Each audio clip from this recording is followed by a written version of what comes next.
On the news hour tonight from Islamabad, Ahmed Raza Kasuri, Chief Coordinator of the All India Pakistan Muslim League. From New Delhi, we have the Convenor of the Foreign Affairs Cell of the BJP, Sheshadri Chari. From Lahore, Dr. Farid Ahmed Malik, leader of the Pakistan Tehreek-e-Insaaf. From New Delhi, we have G. Parthasarthy, former High Commissioner to Pakistan. From Karachi, we have Air Vice Marshal retired Abid Rao. And from New Delhi, we have our consulting editor and strategic affairs expert, Maroof Raza. Thank you, gentlemen. Let's begin. You know, we were talking about peace a couple of days back, and you were a votary of it. Dr.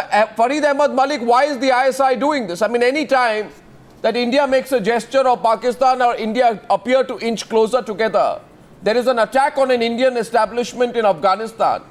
It's too transparent. Of course, it is cowardly, but it also reveals a great amount of desperation that is now building up in Rawalpindi and being reflected in these kind of attacks. Why is Pakistan doing this repeatedly when the whole world knows who's behind it? Well, I think that's a presupposition.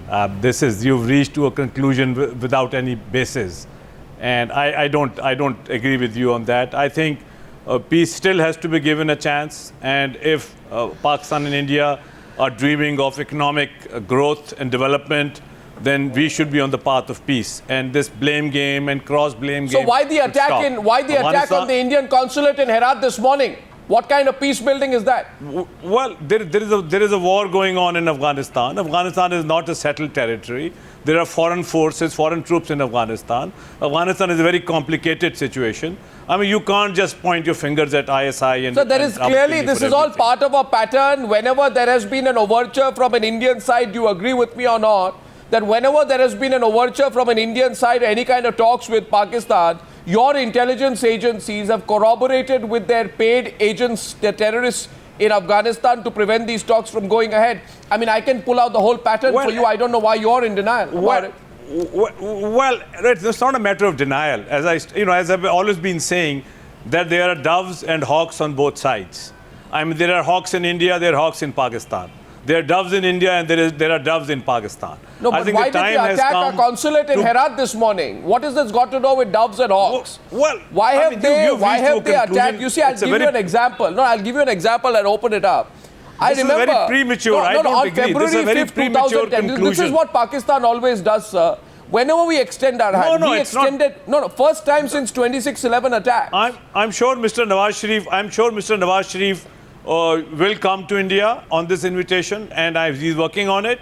And you know, Indian-Pakistan relations are complicated, and it takes time. I don't think he should come. But why the attack? Why the attack on the Indian consulate in Herat in Afghanistan? Why does this happen repeatedly? Let's get Maroof in. Maroof, is there any doubt on who's behind it? Why are you blaming Islamabad for it? Well, because the ISI has organized this attack. That's quite transparent, and everybody knows that. You have no solid proof to sir, the say entire that. history. You want me to read out the history of what the ISI has been up to, sir? Well, tell me then, sir. On February 5th, 2010. So 1 minute. On February 5th, 2010, for the first time in the 26/11 attacks, we extend a hand of friendship to Pakistan. On February 25th, 2010, our foreign secretary met Salman Bashir, who was then our counterpart, right? On February 26th, within 24 hours of that, there was an attack which killed 8 Indian nationals in Kabul. And in early March, an Afghan intelligence official linked the attack to the Lashkar-e-Toiba. An American intelligence official linked it to the Haqqani network. Either way, both are Pakistan-based. What more proof do you want? Let's get Maroof Raza into the debate. Maroof, do you have any doubt on who organized this? Arnab, let me state a few facts. The first thing is, if you go back to the earlier big attack on the Indian embassy in Kabul, there is 3 pieces of evidence, and my Pakistani counterparts may deny it, but that's globally available. The first is a book by Carlotta Gall, who was an eminent British woman journalist operating in Afghanistan, in a book which is very clearly documented called The Wrong Enemy, America and Afghanistan 2011 and thereabouts. She has very clearly articulated that British intelligence services had inkling of what was being planned by Pakistani intelligence in Kabul, but they couldn't pinpoint it, and before they could pinpoint it, then the attack took place, which took away more than 50 lives and injured about 150 others. On the second occasion, President George Bush very clearly told the Pakistani government, then led by Prime Minister Jalani, that Pakistan was involved in the attacks on the Indian mission in Kabul, and if they do not restrain and discipline their forces there, then America would take very serious notice and cognizance of that, and actions would follow. But there were assurances given, nothing came out of it thereafter. The second point that I want to make is that Pakistan would not deny that they were the initial patrons and the ones who created the Taliban. So there is obviously a very clear linkage between the Pakistani military and intelligence agencies and the Taliban then and the Taliban now. And clearly the funding and resources and training and arms for Taliban and the CIA also. And thirdly, and the CIA also. The funding came from the United States. Pakistan regards Afghanistan as its strategic backyard, and therefore any other involvement there, in India is the largest contributor in Afghanistan in terms of development aid. India enjoys a lot of goodwill, and Pakistan sees that opening up from the Pakistani side, Maroof, as a huge problem for Pakistan's intentions, and therefore the intention to disrupt India's goodwill work there. Please remember that India enjoys goodwill amongst Afghan people. So Afghan people will not attack the Indian embassy in Herat. It will obviously be those who don't want India there. Pakistan also enjoys goodwill in Afghanistan. The ISI and the intelligence agencies. I would like the Pakistanis there is tremendous goodwill that... Sure, the Pakistanis also enjoy goodwill in Afghanistan. That's not correct. And on the history side, I mean, the Taliban were built by the CIA money. CIA was directly involved in building the Taliban. History, Why are you putting it on the present?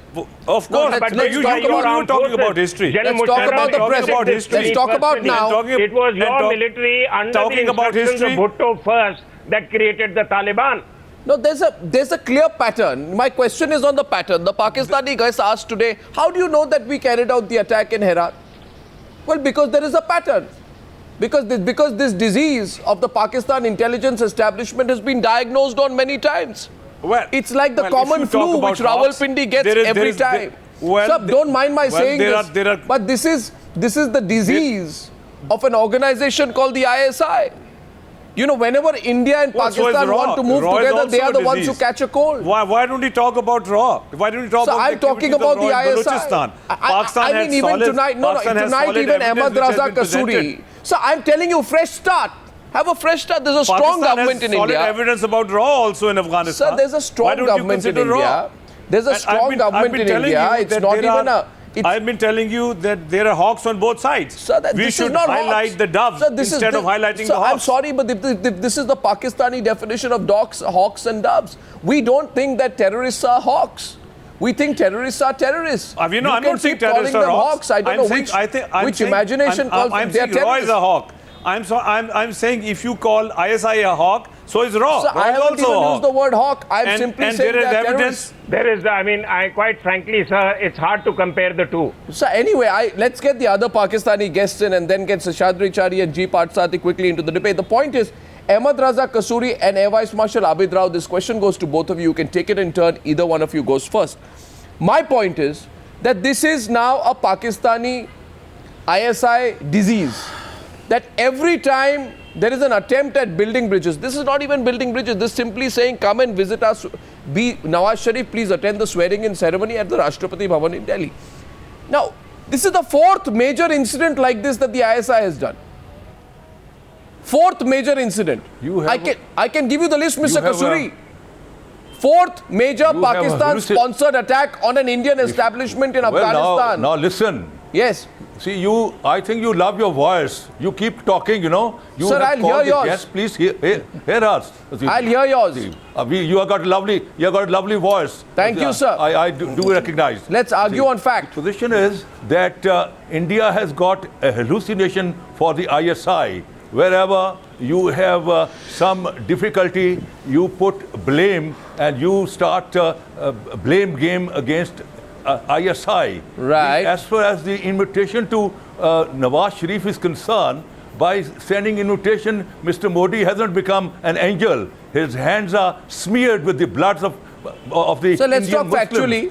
Let's talk factually. I'll tell you days after. According to the Shakespeare, even the fragrance of Arabia would not sweeten his hand. His hands are smeared with the blood. See, the problem is, sir, it appears to me, Mr. Kasuri. He's a black sheep in it appears to me, Mr. Kasuri, don't mind my saying so. Mr. Kasuri, let me say this.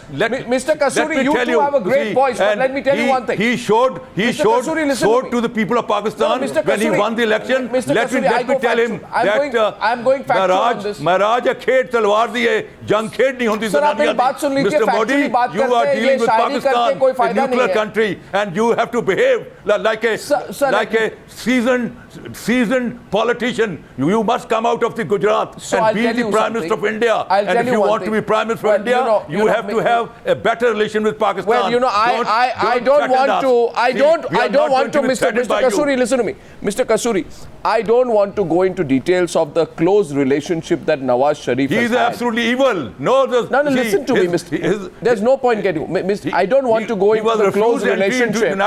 I don't want to go into the close relationship. Horrible activities in Gujarat. I don't want to go into the close relationship that Nawaz Sharif has had with Osama bin Laden.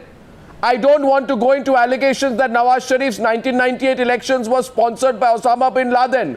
I don't want to go into details that Osama bin Laden paid Nawaz Sharif a huge amount of money to ensure the protection of Al-Qaeda operatives in Pakistan, which is a fact which has been substantiated by a former FBI agent called Jack Clunan. He's a shopkeeper and he wants to have relations with India. But we are saying a fresh start comes in the hands of shopkeeper, the government is not very safe. He's a shopkeeper who's got I'm simply saying have a fresh start. Investment worth billions of rupees in India. No, you see, this is not, it's not possible to work like we are offering you a fresh start. But you go and attack our consulate in Herat.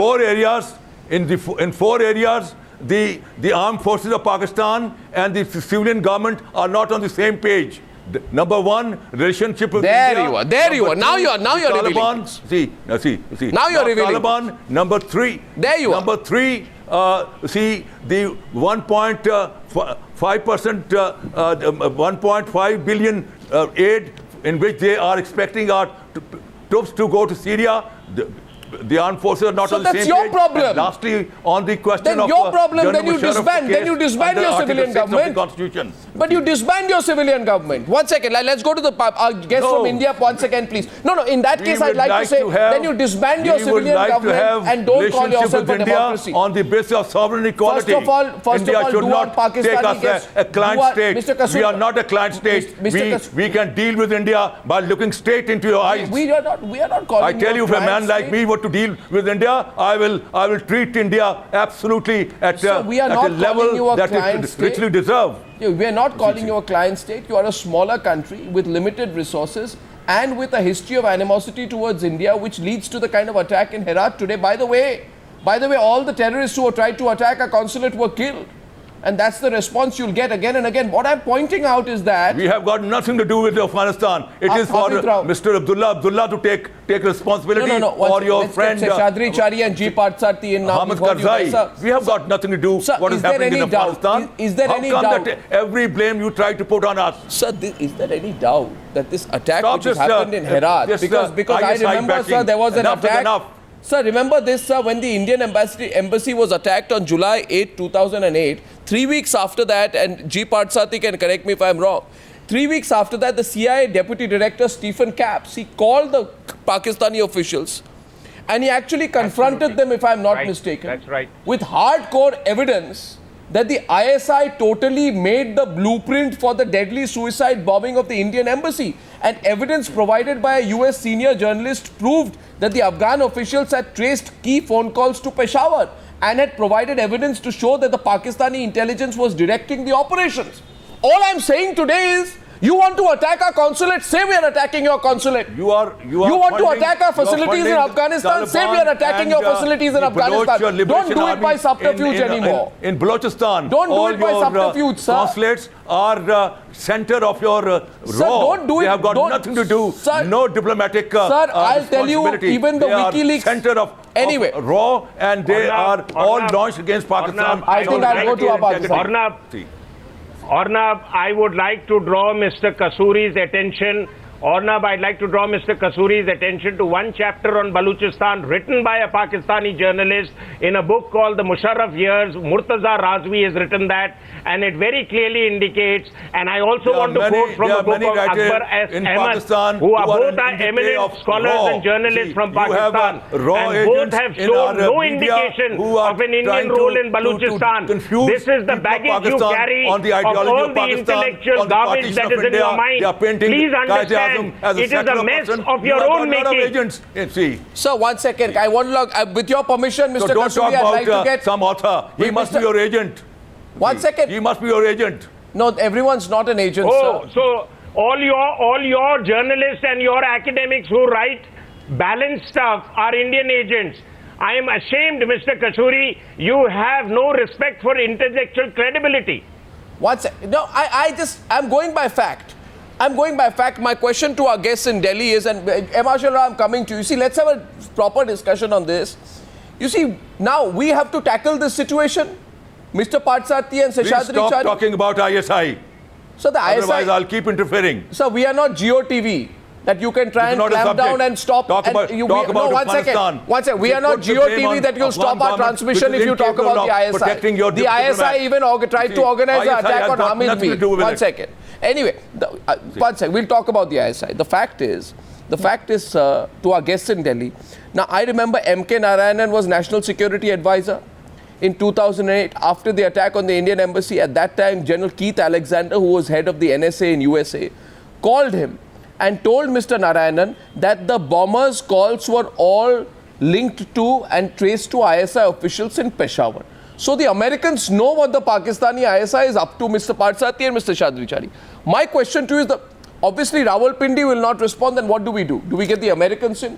How do we tackle this now to stop this continuous attack on our assets in Afghanistan? You can tackle by that question is to my guests in Delhi, please. Dialogue on Kashmir, on Sirikek, that question is to my guests in Delhi, sir, please. And Kashmir. You see, to my guests in Delhi, if they can take that, please. How do we? On a very comfortable wicket. Mr. Kasuri, 1 minute. To my guests in Delhi, Sheshadri Chari and G. Parthasarthy, if they can take that, please. Sheshadri. Okay. Arnab, let me tell you one thing. The Pakistani army is a radicalized army. And if they want to do something, if they want to stop somebody from going to India, I think they are in a position when they don't even require ISI. They can themselves carry out as many acts of terror as possible. Pakistan has got enough so-called non-state actors. There is hardly any difference between the non-state actors, the ISI, and other agencies. Now, it is evident that the army does not want normalized relations between India and Pakistan. And they will go to any extent. This is short of telling Nawaz Sharif that if you go to India, go on a one-way ticket and don't come back. Well said. This is short of saying it.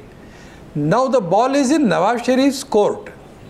Pakistan has had a successful general elections. Afghanistan also has had a very successful general elections. Somebody was saying that there is a war going on. There is no war going on in Afghanistan. Please, there is no war going on in Pakistan. How many foreign troops are in Afghanistan? What is the number of foreign troops in Afghanistan? And these foreign troops are also withdrawing. And Pakistani army has to find a job. Can you give me a number? Can you give me a number of foreign troops in Afghanistan? It is about 16,000 American NATO soldiers all put together must be there.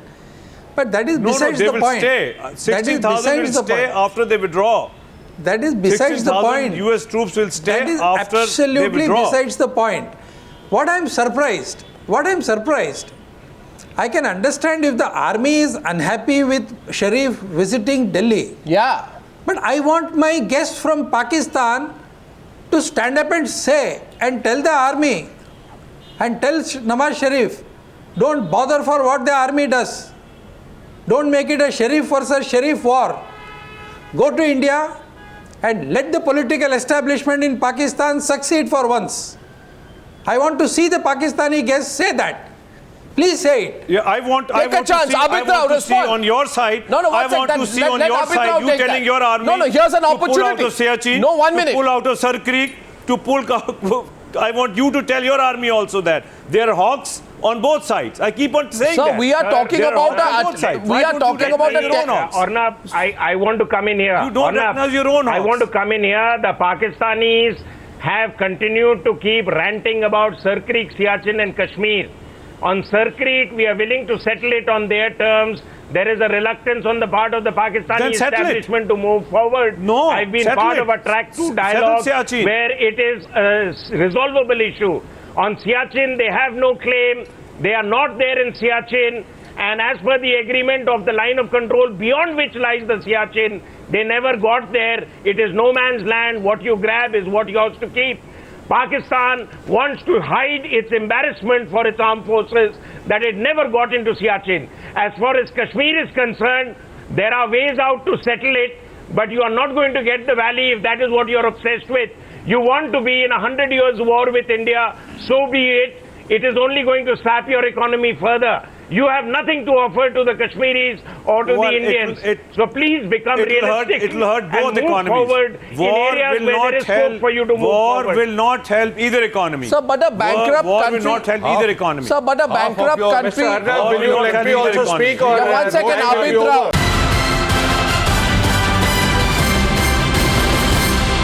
No, Abid Rao wants to come in. No, Mr. Abid Rao, my question... as if half of the Delhi No, 1 second, is Mr. living on the Kasuri. roadside. Mr. Kasuri, let me go across to Karachi to Air Marshal Abid Rao. And my question to Air Marshal Abid Rao is this. Air Marshal Rao. Very progressive. Air Marshal Rao. Air Marshal Rao, we can move ahead. Yes, I'm listening. No, 1 second. Mr. Kasuri. Yes. Mr. Kasuri, 1 minute. Air Marshal Rao is replying. And I haven't gone to G. Parthasarthy yet. He's going to have the last word on this. The question is this, Air Marshal Rao. Let us limit our conversation to the unfortunate attack on the Indian consulate in Herat. And they sleep on Now, the roadside at least you will admit there is no point discussing whether or not the ISI is behind it. Pakistan. The ISI has been behind every single attack on Indian establishments. And in fact, you know, as a defense analyst and as someone who has dealt with this issue, you will be aware, sir, that there is a clear link which has been established in the past between the ISI and the Haqqani network. And the Haqqani network was behind the attack on all the American installations in Afghanistan as well. It is simply an extension of that, which you have done today in Herat. The attacks were earlier on the American establishments through the Haqqani network. Now you're using the same subterfuge of a machinery to attack the Indian establishment. I want you to explain to me why, A, this is being done, and second, the timing of this to the Nawaz Sharif invitation to visit Delhi. First of all, let me tell you, the balanced statement came from the spokesperson of BJP, saying that there are some forces who don't want a friendly relationship between India and Pakistan. I personally go along with that line. Second, I don't know why is ISI and Pakistan Army so much on mind of all Indians, particularly the media people, that no matter what goes wrong, who's organized the Herat it is on attack? your mind. This is no. I'm surprised on day one, without any investigation, you have found the culprit also. So I wish people could be as good in reading future as you people are. Who have been the culprits in the past? Who have been the culprits in the past? In the past, there are these people. In Afghanistan, I'm surprised to hear by one of your guests that there is no war there. There are warlords, there are these factions, there are these people who are beyond anybody's control. Sir, did whether it is Al-Qaeda, whether it is Taliban or any such group.